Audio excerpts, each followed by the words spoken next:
William, fellow leaders, members of the Cabinet, service commanders, representatives of the diplomatic corps, and representatives of various organizations here present who are representing the millions of other Kenyans out there, and indeed to all my fellow Kenyans, allow me to take this opportunity to salute you all and to wish every single Kenyan a happy 57th Madaraka Day, a day our founding fathers achieved the right for Kenyans to self-govern. We commemorate this day with fond memories of the struggle for independence and the birth of the Kenyan nation, and with it, the birth of the Kenyan dream. We are further emboldened by the fact that, united in struggle, we managed to defeat a giant nation. And this leads us all to believe that even as we fight the corona pandemic today, our victory over our colonizers should remind us that here too we shall be victorious. Although slowed down by the health crisis and the economic downturn caused by COVID-19, I am further comforted by the teachings of our founding fathers. They instructed us to be our very best at our darkest moment. They taught us not to question in the dark the dreams that we dreamt in the light. And indeed, when our dreams hit rock bottom, they taught us not to abandon them, but to reimagine them instead. They told us that rock bottom is actually a foundation that you can build on. This corona moment we are in, yes, indeed, a dark moment. But the founders of our nation required us to be at our very best at moments like this. And this demand is not a lofty ideal. They themselves practiced it as they fought to bring us self-rule.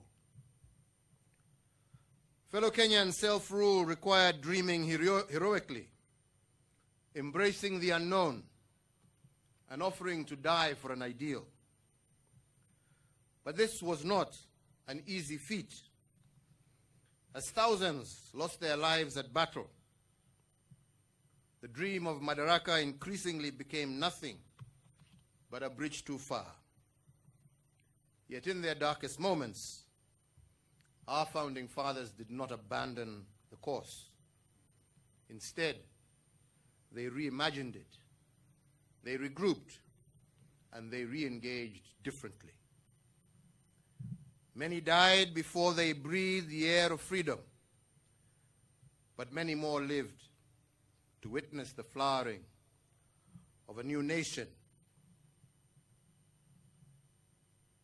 This gave them hope that the Kenyan dream is actually within reach, and it was possible. Because of their faith and fortitude, they did fight the good fight, and they won. And out of this, they gifted us Kenya. On this Madaraka Day, we thank each and every one of them for this gift and for their teachings on how to remodel an idea in the face of enormous challenges and raging crisis.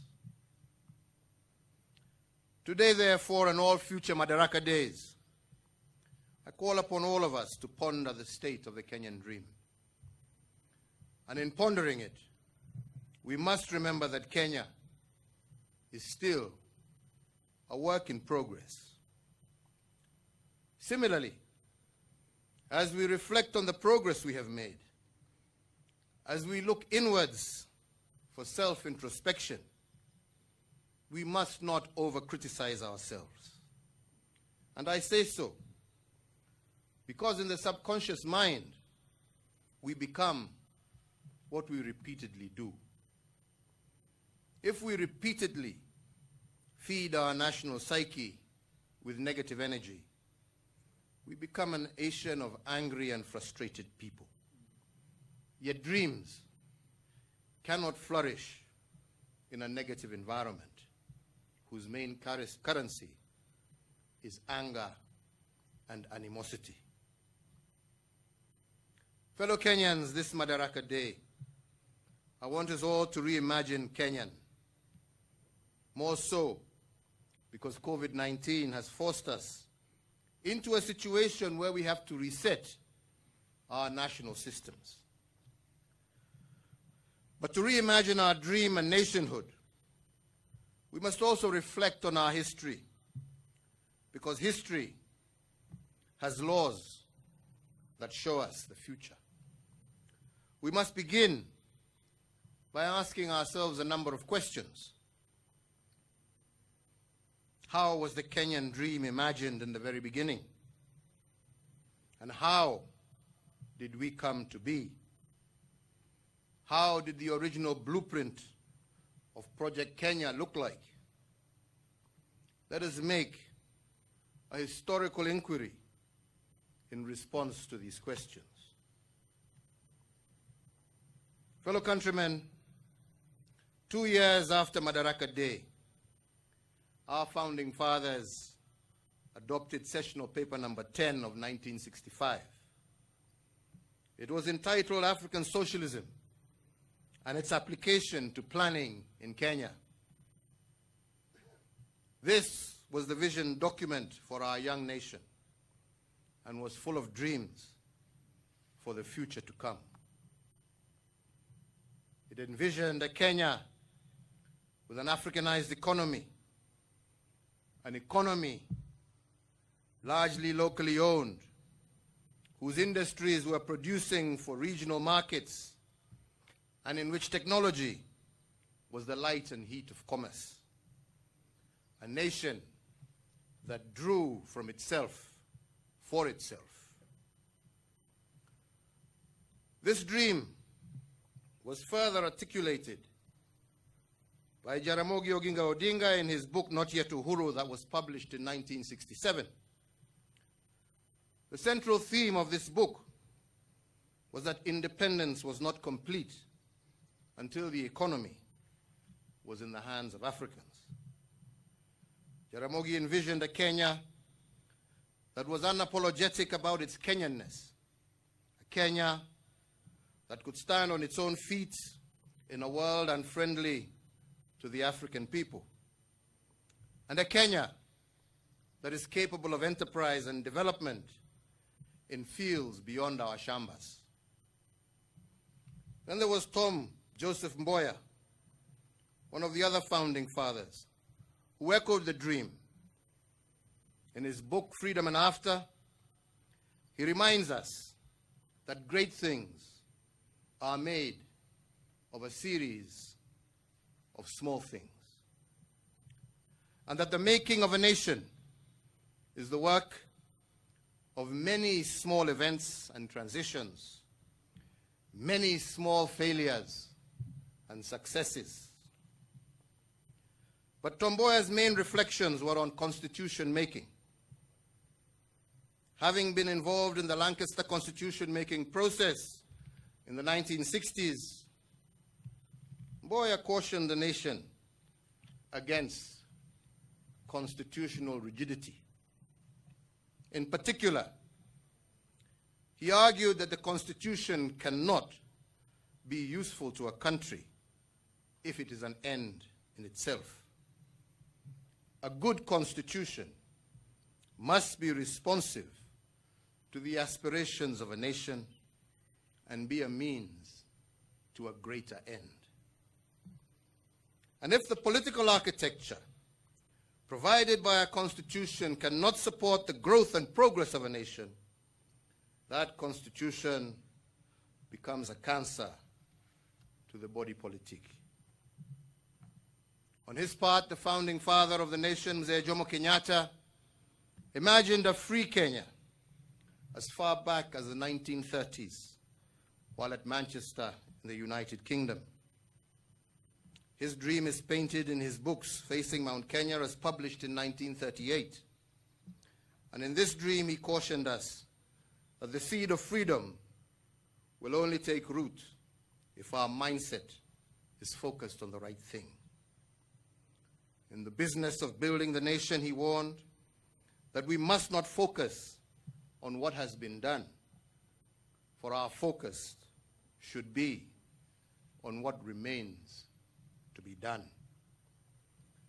And this is so because it is natural. Every time one target is attained, a new one becomes necessary and urgent. The right mindset is therefore a critical plank to making a dream come true. But Mzee Kenyatta made other assertions in his prison notes published in a book entitled Suffering Without Bitterness. Reflecting on his struggles while in prison, Mzee said that if hope will sustain you through fire, faith is greater because it enables you to leap over the fire. The act, therefore, of imagining and building a nation from the bottom up must therefore be an act of faith. And faith, according to him, is the act of letting God know your intentions, but taking charge of the methods necessary to achieve them. Fellow Kenyans, our founding fathers left us with deep teachings and convictions, and now we must summon the teachings as we reimagine our nation today. We have achieved the dreams of the founding fathers as captured in sessional paper number 10 of 1965 and revived in sessional paper number 1 of 1986. Further, I believe we have made admirable progress in the implementation of our own Vision 2030 as my administration implements the Big Four agenda. But truth be told, that this vision comes to an end in 9 years. So the urgency for a new vision, a new dream, is therefore real. Like Kenya in its 50s, the Holy Bible required nations to hit the reset button every 50 years. On the 50th year, we are told, all debts were forgiven, slaves were set free, and all land was left unattended. This action brought renewal to the soul of the nation, healing to the land, and a fresh vision to its people, and they called it the Year of Jubilee. But for us, fellow Kenyans, to craft this new dream and to prepare for the next great leap forward, we need to finish what our founding fathers had started. And this is what we set out to do in our quest to uproot the remnants of ignorance, poverty, and disease in our midst. This inspired my administration's transformative agenda for the nation, the Big Four. And allow me just to give you only 3 examples of unfinished business started by our founding fathers and which we today are endeavoring to complete. The first one is infrastructure, the backbone and the enabler of any economy. And by this I mean roads, rails, ports, and so on. At independence, we had only 1,800 kilometers of tarmac road. This is what our colonizers had built in 78 years of their occupation between 1885 and 1963. This means that all their endeavors for 78 years, they only managed to tarmac a total of 23 kilometers a year. After independence, our founding fathers built an extra 11,200 kilometers of tarmac roads over a period of 50 years. This was about 10 times what the colonizer had done. But with better technology, planning, and efficiencies, my administration has built 1,000 kilometers of tarmac road every year. That is 44 times more than what the colonial administration built, and more than 4 times what the first 3 administrations built collectively per year. While we take pride in this achievement, I am cognizant of the fact that this could not have been done without the support of you, all my fellow Kenyans, and still recognize that there are more roads to be built. Regarding ports, our founding fathers saw them as gateways to regional and international markets. Apart from the port of Lamu, which we have added to our number of ports and which will change regional trade dynamics, we have also re-envisioned the port of Kisumu. This port was built by the colonizers, but collapsed at some point. We have since, working together with local leaders, revived it for strategic purposes. Lake Victoria serves both the northern and southern corridors, and with this port, Kenya can serve the region from Mwanza to Bukoba in Tanzania, to Jinja and Entebbe in Uganda, to Muhoma Bay in Rwanda at affordable costs and decent timing. Beyond serving the region, the port is poised to also promote the shipbuilding and repair industry in Kenya. It will also catalyze the development of other small ports. And what I'm proud of most is that we did this revival with dead capital. And in this I mean, we redeveloped this port using local expertise and material. Turning to railways now. This is where my biggest critiques reside, but that is okay, for they are not alone. They are in fellowship with the colonizers who called our railway the Lunatic Express. But those who called it the railway to nowhere did not realize at that time that they were describing this great city of Nairobi. Nairobi indeed at the time was nowhere when the railway was being constructed. In fact, it was nothing but a swamp.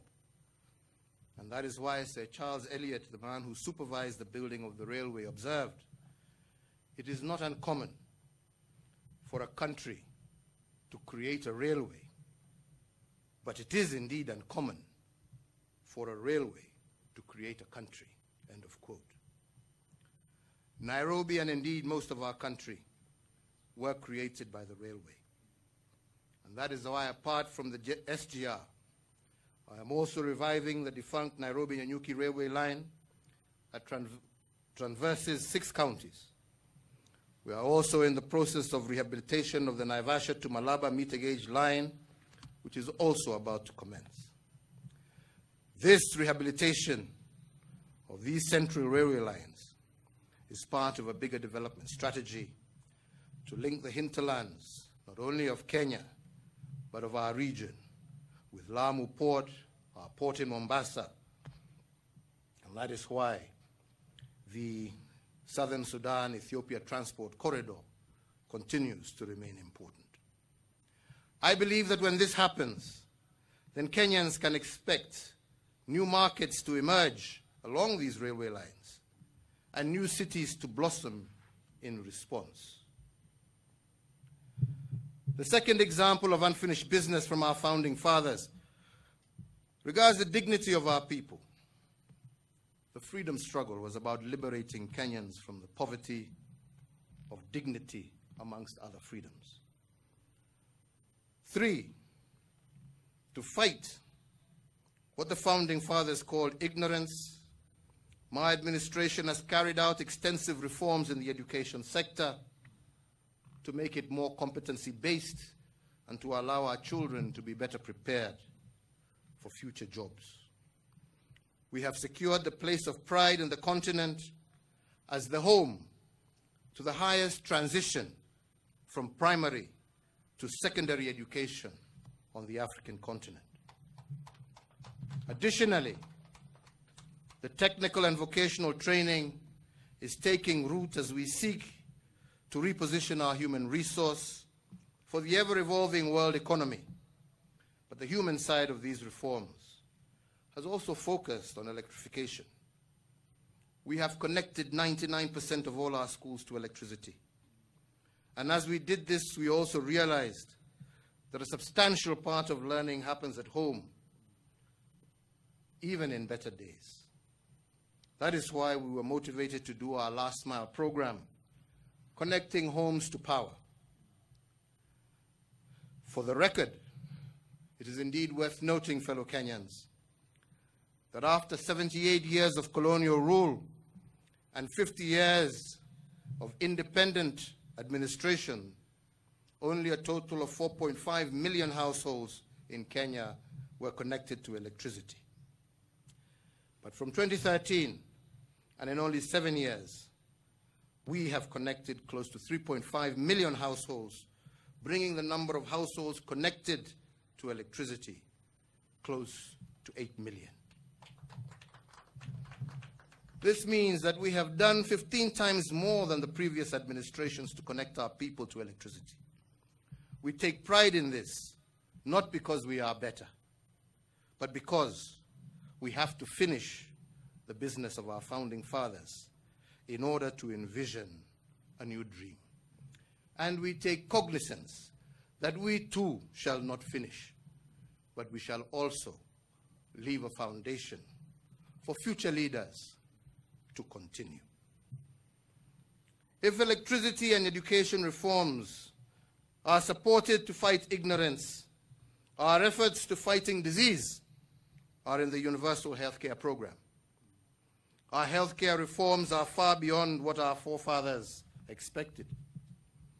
We have not only dispatched sophisticated machinery to hospitals across the country's counties in order to localize treatment, and indeed working together with county governments across the country, we have sought to improve our health facilities. But we have also made this treatment much more affordable through NHIF, and with upcoming reforms, we expect this to expand even more. We have done this because poor health has a way of indignifying people. But with treatment close by and costs reduced, a patient does not have to sell their property in search of good health.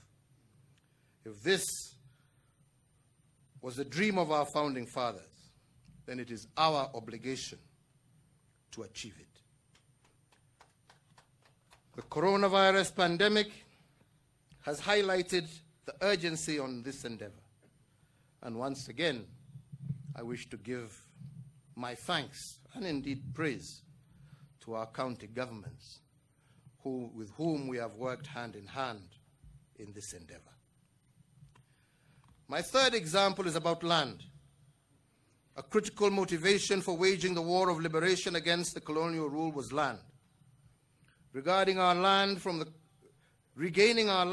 colonial masters and laying a personal claim to it was a motivation for the struggle.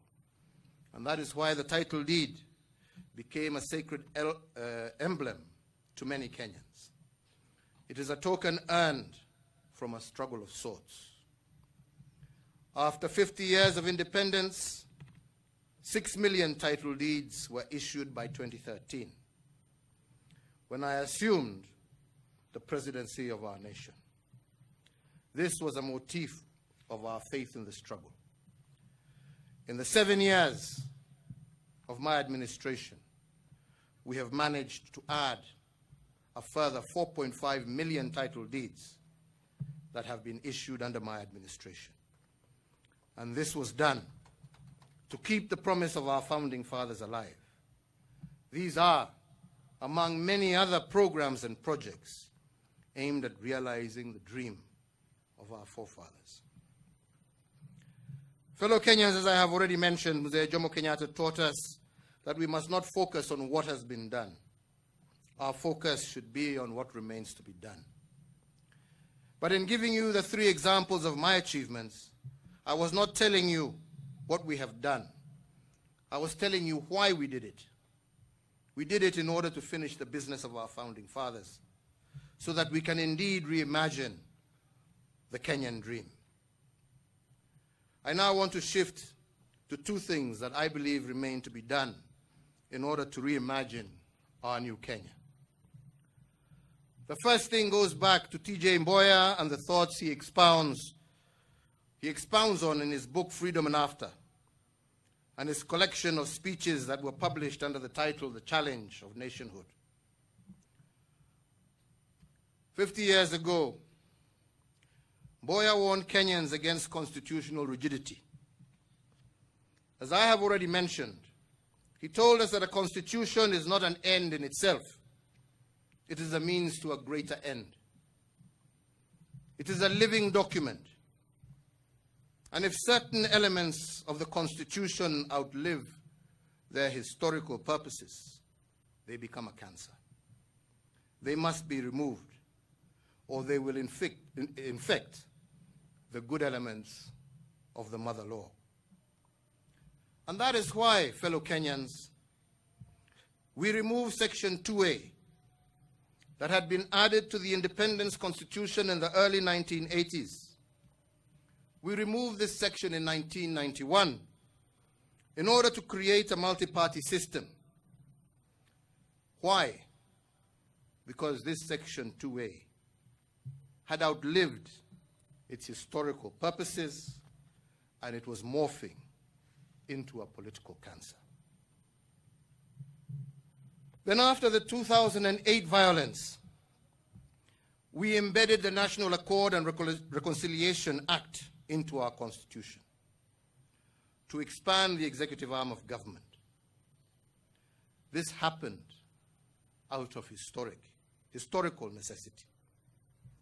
And then again in 2010, we formulated and adopted a new constitutional order, altogether replacing the Independence Constitution. Indeed, today, I am truly thankful to the Almighty God for having been given the mandate by the people of Kenya to not only lead its implementation, but also to serve as the first president under this new constitution. 10 years later, I am already discerning a constitutional moment. And I want to be clear, not a moment to replace the 2010 Constitution, but one to improve on it. A moment that will right what we didn't get correct in 2010. But fundamentally, the constitutional moment that I discern is one that will bring an end to the senseless cycles of violence that we have experienced in every election cycle since 1992. And one that will deepen our democratic credentials as a country and lead to a much more inclusive society, which I do believe was the intention of the framers of the 2010 Constitution. Fellow Kenyans, we cannot reimagine our nationhood also without changing our political architecture. But we cannot change this architecture without re-engineering our Constitution. If we have done great things in the area of brick and mortar, the greater things that remain to be done have to do with our governance system, and we must not be afraid of changing the system if it does not serve our present and future purposes. The second thing that remains to be done is the transformation of our civic culture. Culture is at the core of reimagining a national dream. And when the drafters of Chapter 6 of our Constitution put pen to paper, what they wanted was to bring this culture to order. But it is difficult to police a political culture. More so, if the culture is like one that was described by Canon Donaldson of Westminster Abbey.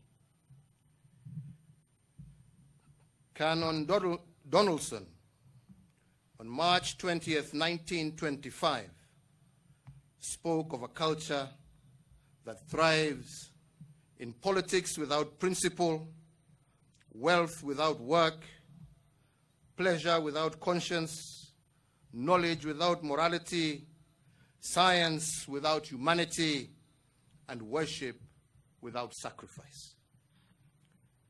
And part of this sermon speaks to our reality today as Kenyans.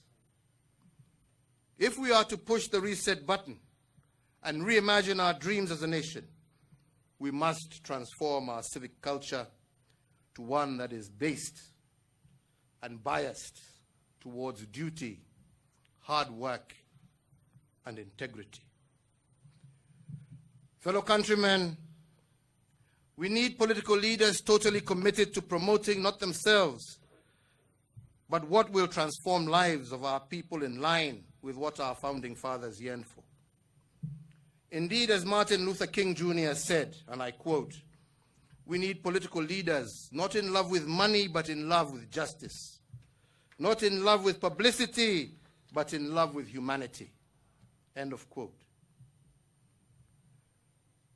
Finally, fellow Kenyans, I want to address in brief our national response to the coronavirus pandemic, because I will be addressing you again on this issue in a few days to come. As a caring, responsive government, and to cushion all Kenyan households against the economic shocks triggered by the coronavirus disease, we continue to progressively roll out targeted measures to sustain livelihoods. We have reduced taxes to enhance affordability of all products by reducing VAT from 16% to 14%, and increase the earnings and purchase power of all employees by reducing pay as you earn. But we have also incentivized business to retain staff and operations by reducing corporation tax.